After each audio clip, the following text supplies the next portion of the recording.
Hi, welcome to my POL. My name is Ruth, and today I'm going to talk about why I'm in summer school.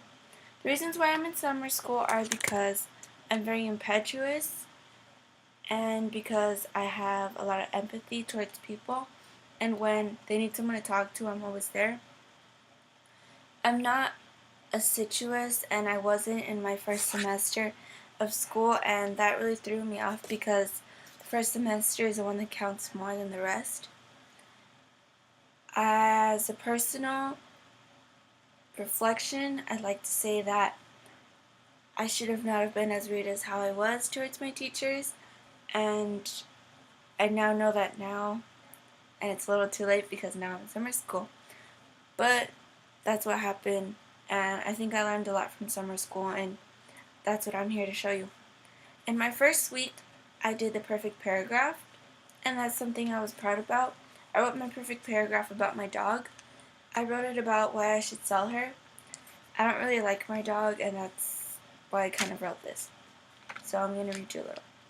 For example, we buy her 2 boxes of dog food, as well as supplies, treats, and toys. This is a clear example that we waste too much money on the dog. We also buy her clothes, blankets, and pillows. The clothes we buy her are $10 a set, and the blankets and pillows we buy her are expensive.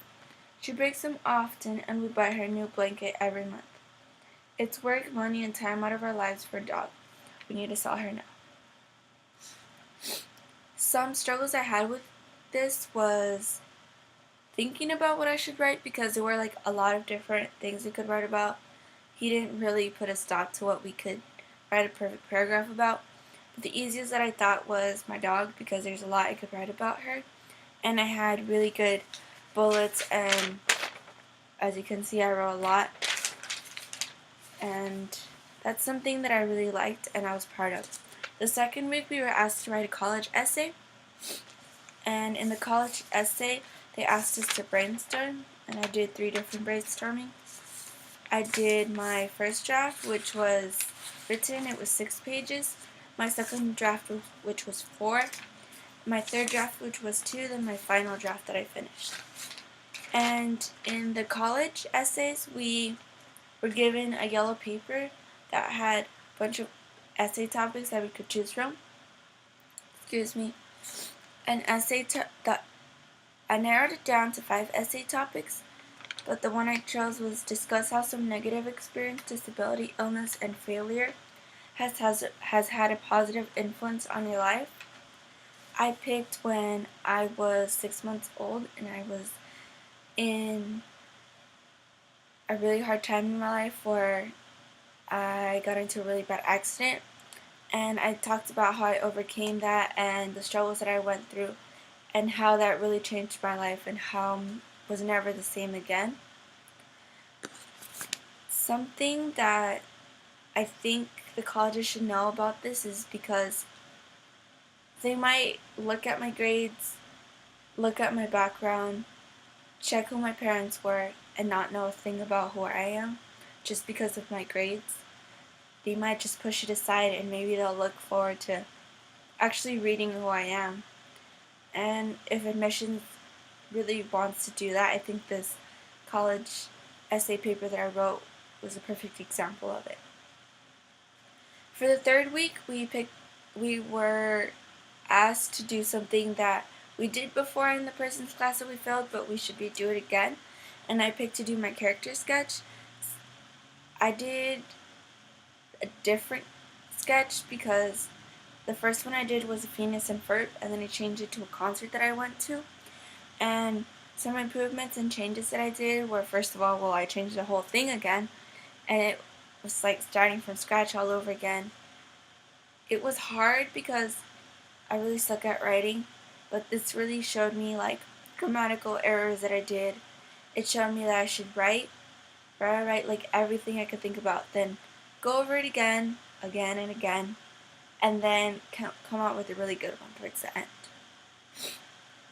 I think the character sketch came out really good, and I'm proud of it. And for final, I'd like to talk about my book. The book that I read was called Stumbling on Happiness by Daniel Gilbert, and I'll read you a little bit of it. Adults love to ask children idiotic questions so that we can chuckle when they give us idiotic answers. One particularly idiotic question we like to ask the children is this: what do you want to be when you grow up? If they answer at all, they generally come up with things like the candy guy or the tree climber. We chuckle because the odds that the child will ever become the candy guy or tree climber are vanishing small. Page 9. I picked the beginning of the book to show you guys because I really liked the beginning, and towards the end it kind of got a little boring. But this book was weird, but it was a psychology book, and I've read one before. I read Why Mistakes Were Made, and I really liked it too, but it was just strange, different than the other one.